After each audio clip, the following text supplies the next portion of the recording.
My name is Dorothy Herman. I'm Lucille Fletcher's older daughter. My name is Steve Darnall.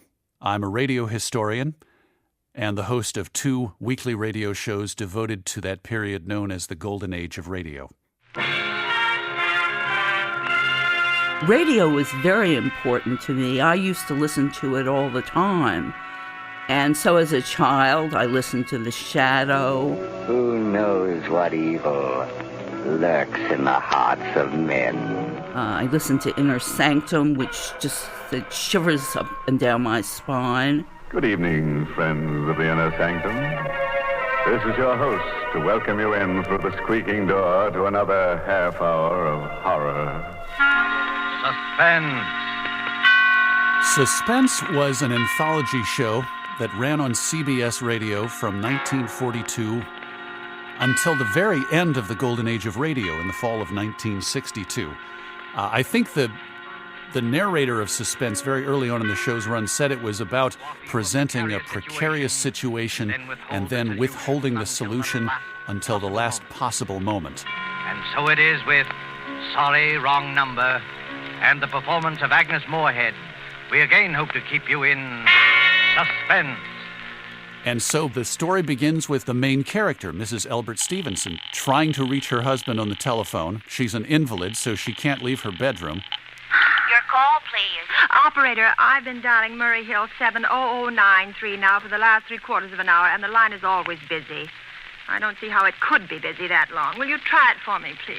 I will be glad to try that number for you. One moment, please.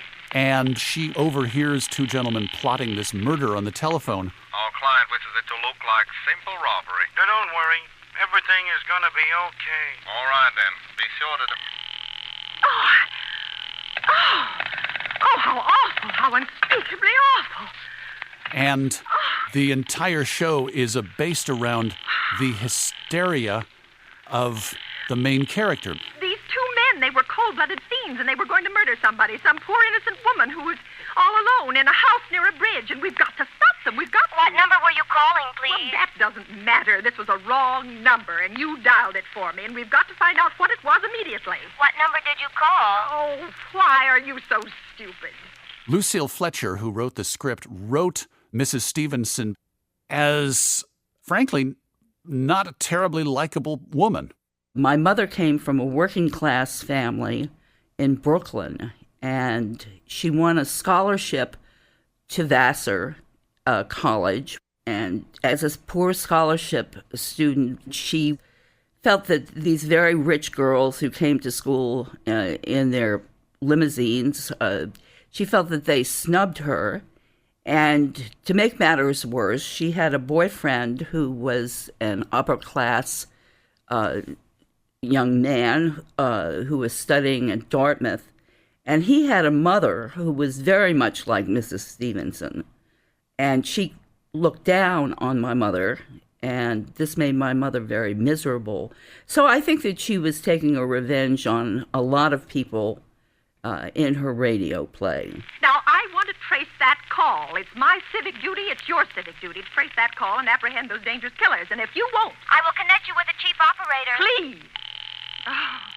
There is what would appear to be a fairly mundane sound effect, which is the picking up and dialing of a telephone.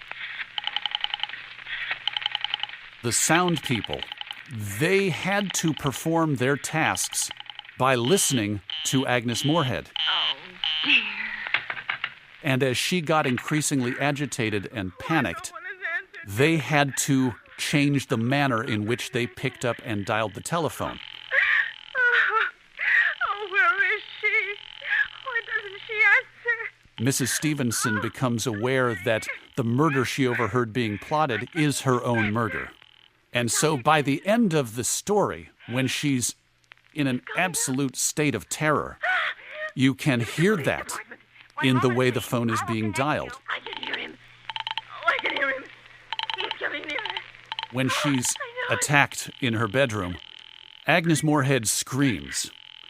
And she worked it out so that her scream would be the exact pitch of the whistle of the train that was going by her home.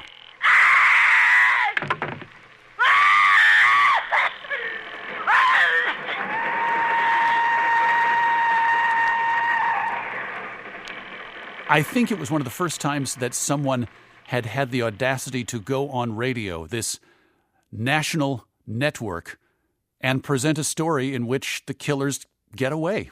I think my mother took delight in the end of Mrs. Stevenson, that she's trapped by her own invalidism and her own neuroticism, and also the fact that nobody will believe her. It was a brutal message to send to radio audiences in 1943, which is sometimes people simply get murdered, and the police cannot stop it. Police Department, Martin speaking. Police Department, Martin speaking. Oh, Police Department? Police Department. I'm sorry, I must have got the wrong number. Don't worry, everything's okay.